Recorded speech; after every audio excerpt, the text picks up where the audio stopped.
problem, man. Hey Everett Poetry Night, how you guys doing? Woo! We're gonna change things up a little bit. I always feel really weird when people read my entire bio. I never expect that. Thank you for feeling the need to do that. We're gonna get energy check. Where I'm from, you don't have to be quiet while someone is performing. We would prefer that you not. This is gonna be an energy exchange.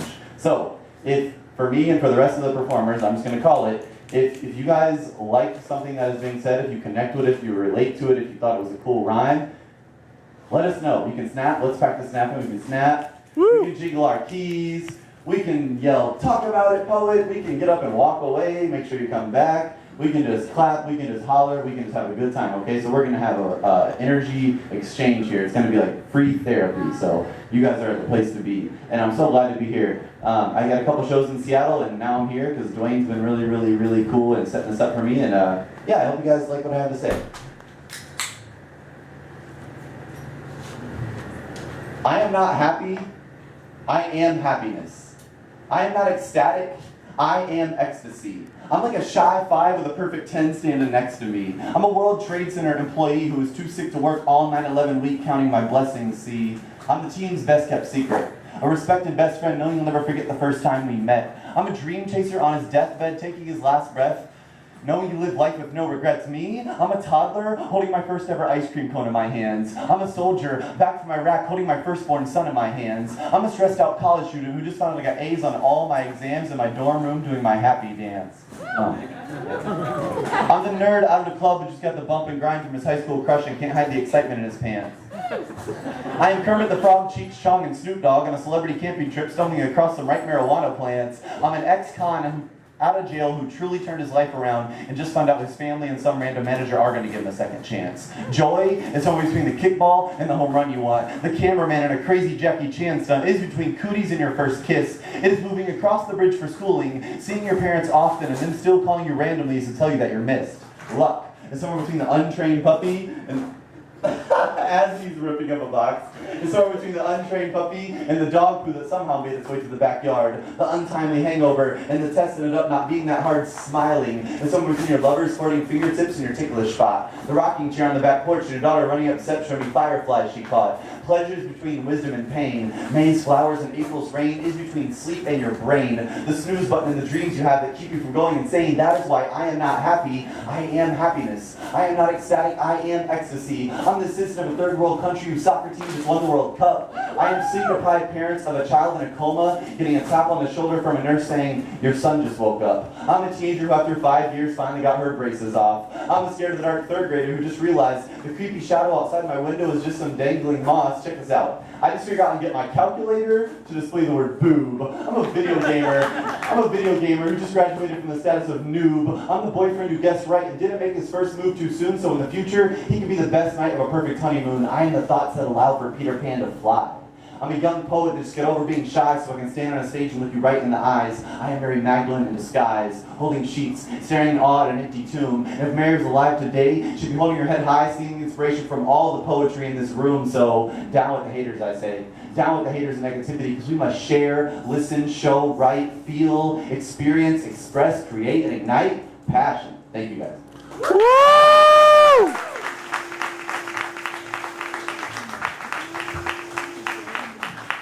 Mike is dancing. So yeah, I'm from Tampa. I live in South Dakota. It's really cold. Don't live there. Go there. It's cool. There's nice people there. Go to the Badlands. It's in southwest South Dakota. They have Crazy Horse Monument. It's the largest monument in the world. It's taller than the pyramids. It's 49 times the size of Mount Rushmore. The entire Mount Rushmore can fit on Crazy Horse's forehead. It is a beautiful experience. There's a museum there. It's a spiritual experience. Go see Crazy Horse Monument in Southwest South Dakota if you're going to go through the Midwest, but don't go in the winter. Spoken like a true Florida boy. Yeah, so like I said, teach poetry for kids, and this is going to be something that I don't know if you guys know who Andrea Gibson is, but she wrote a poem called, Letter to the Playground Bully, and she says, it was written for little ears, but it can fit in big ears too. And so I have a poem like that for you guys, and I hope you like it. This is dedicated to all my crater faces and misfits who feel like every time you catch yourself in a reflection, even if only for a split second, time seems to stand still like Captain Hook's Museum of Broken Clocks. Your shades are not hater blockers. They're just low self-esteem announcers. Trust me, I know. In the 5th grade, I was the #1 trombone player in my school band. But 1 week before our big spring concert, someone tripped me on the outside basketball courts. I busted my lip open and needed stitches. So I sat there for 2 hours during the concert and pretended like I was playing. It wouldn't be the last time in my life that I have to fake it to fit in.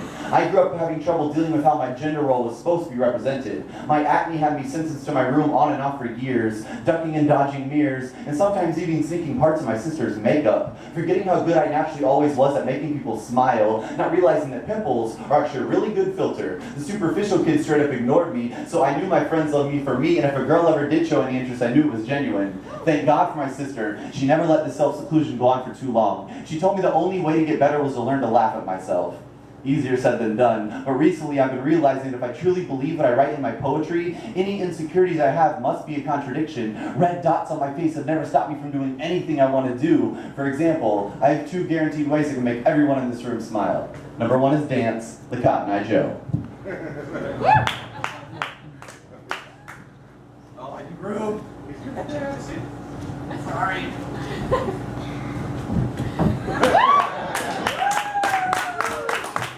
Woo! And everyone at least smiles or laughs, right? And number 2 is by spitting true positive poetry. Because in individualistic societies such as our own, haterade is marketed extremely well, so even if you don't smoke weed, you get stoned. Advertisements are steroidal killers. Our words are colloidal silver. Poetry is healing like this. Humans need oxygen, which is the tree's trash. The trees need carbon dioxide, which is the human's trash. The poet needs to get on stage and release their pain by talking about it, and certain members of the audience need to hear about these struggles in order to know they're not alone. It's bravery and solidarity. Ezekiel said, God says... Zippy wants to be a part of the show. Ezekiel said, God said, son, speak and never be afraid. So I listen with my heart and erase suffering with the poetry in my mouth. My mama sends 10,000 angels with me every single time I leave the house. Now I'm always feeling like a big little kid who just stepped on a crack and broke the devil's back. Immune to gossip and poison. I'm standing with the posture of the pyramids. Fortify your body, be the temple where the spirit lives. At the end of a long day, instead of complaining of exhaustion, be proud of your body, aware that it rejuvenates. Every 7 years, you're made of new atoms from as far as the stars coming together at a perfect pace. You are part of the cosmos and the creator. You should never feel lonely or misplaced. And whether you prefer my addiction spiritual or scientific, it don't matter because they're both saying the same thing. You see, life's about creating a better situation out of what we've been graced with. And sometimes, places full of sad faces are the canvases we have to paint with. So take flowers for crayons, stars for glitter, oceans your watercolors, volcanoes your hot glue guns. Each one of you has the right tools made specifically for you, so don't bother chasing new ones. I used to think the cool kids had all the style. Now years later, they're hitting me up because they heard about my potential to take kids sadder than rainbows and help them finally smile. That's when I get done performing at these schools. I hear teachers say, poet, keep writing. And I say, I got you. Because it was poetry that helped me finally find my swag. Like when Robin Williams jumped up on the Lost Boys dinner table, caught his sword, sliced the coconut Rufio through at him, and that little chubby kid yelled, bangarang. I'm just out here every day trying to help these insecure teenagers feel the same. Thank you. Woo! I'm going to grab some water.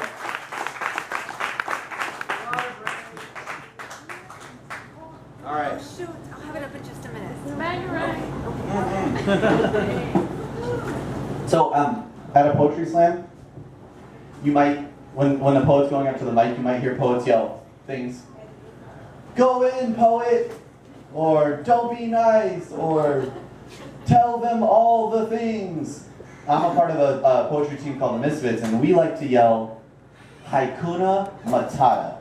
Like haiku, like a poem, but like Hakuna Matata. So we like to yell Hakuna Matata when our teammates are going up on stage. So on 3, you guys are gonna make me feel like I'm in Florida again. Even though I already feel at home because Seattle and Portland and now Everett, everyone has been very welcoming, and I thank you guys for that. You guys have been very hospitable. You guys have a great thing going on in the Northwest. I really like it here.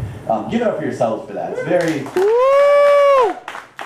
The people here are really supportive. Oh man, it's been a good week. So on 3, we're gonna yell Hakuna Matata. You guys got it? Okay. 1, 2, 3. Hakuna Matata. All right, now this time we're gonna yell it like we mean it. Okay? So 1, 2, 3. Hakuna Matata. Boom. Good job. Let's keep going. told Dwayne got this book at Powell's Books in Portland. That's like famous or something. Had it on my Amazon wish list for a while. Wanted to read it because it's really good. Her name is Warson Shire, and the book is called Teaching My Mother How to Give Birth, and the poem is called Grandfather's Hands. Again, not my poem, but really good, and I wanted to share. Your grandfather's hands were brown. Your grandmother kissed each knuckle, circled an island into his palm, and told him which parts they would share, which parts they would leave alone. She wet a finger to draw where the ocean would be on his wrist, kissed him there, named the ocean after herself. Your grandfather's hands were slow but urgent. Your grandmother dreamt them, a clockwork of fingers finding places to own, under the tongue, collarbone, bottom lip, arch of foot. Your grandmother names his fingers after seasons. Index finger, a wave of heat. Middle finger, rainfall. Some nights his thumb is the moon nestled just under her rib. Your grandparents often found themselves in dark rooms, mapping out each other's bodies, claiming whole countries with their mouths. Wow, that's so cool. Yeah, check out Worcestershire if you like that. Here's some. They don't say that here probably, but whenever a poet yells "new shit," then the whole audience yells "new shit." Well, we'll just say stuff. How about that? So I'll say new stuff, and then I'll say new stuff. New stuff. New stuff. Good job. And it just means something that has never been read. I've never read it before. So you guys are getting this fresh. Is this yours? This is mine. Never read it before. Hope you like it. A letter to your virgin self. A poem about integrity. Right. Temples, bodies, fireworks, barbershops, farm worker protests, schoolyards, bloody knuckle, bully bulldozer, new kid, now a hero, you're an open window. Right, because your city depends on it. Right, maps, and a list of musical instruments you wish to learn to play one day. Forgiveness on a beach with your hand in the sand. Spell your name before the rising tide comes to give you a clean slate. Right, hearing aids, lost wallets and sunglasses, community banquets, and your favorite old lady who tells the best stories at your spot where you order the usual. Thank you, darling. Right. Something for the bows and the arrows and the shy ones, kites, drums, poems, ghosts, wind, and anything else that can possess someone. Right. Horses and pit bulls and baby turtles and memory foam pillows for the homeless and fishing poles for the hopeless, lightning rods for the genius children and self-portraits of your lighthouse, your campfire. Right. The dopest dope-ish anyone never heard of, just to get their attention, then color them green, color them gold and draw understanding on their teeth, and go outside the lines and drip ink on their cheeks. Your love has permission from me to write, like rivers run to seas, like Forrest ran for peace and gumped his way right into our hearts. Write diverse flavors and never cease. Write. The bright collaboration of your words and hands can move a mountain of a monsoon to pass over us like James and the Giant Feast. Write a Georgia peach tree in the south side streets of a southern city and stick around until the streetlights go to sleep. Then write what you see in its dreams. Write till your knees are weak. Then write for another week. And then finally, maybe, you can learn to dig deep. Thank you. Woo!